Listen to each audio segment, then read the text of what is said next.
మంచి ఉద్యోగం, సమాజంలో గౌరవం, వృత్తిలో ఉన్నత స్థాయికి వెళ్లేందుకు కావాల్సినంత వయసు అన్నీ ఉన్నా అతని బుద్ధి పెడదోవ పట్టింది.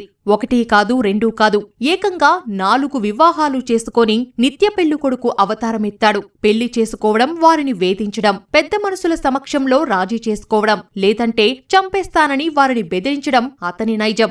ఇప్పటికే 3 మహిళలు, ఓ బాలికను మోసగించి వివాహం చేసుకున్న ఆ ప్రబుద్ధుడు 5వ వివాహానికి సిద్ధమయ్యాడు. బాలిక తండ్రి ఫిర్యాదుతో కానిస్టేబుల్ కృష్ణంరాజుపై ఫోక్సో కేసుతో పాటు క్రిమినల్ కేసులు నమోదయ్యాయి.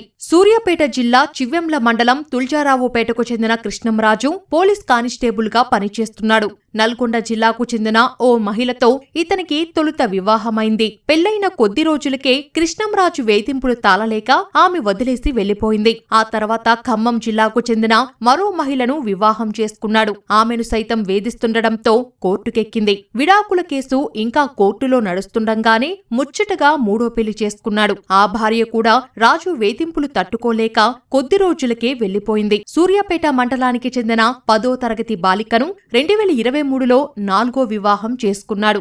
బాలిక పేదరికాన్ని ఆసరాగా చేసుకుని ప్రభుత్వ ఉద్యోగముందని ఆశపెట్టి నమ్మించి మోసం చేశాడు. ఆ బాలికను సైతం శారీరకంగా హింసించడంతో కీచక కానిస్టేబుల్ వేధింపులు తట్టుకోలేక ఆమె పుట్టింటికి వెళ్లిపోయింది.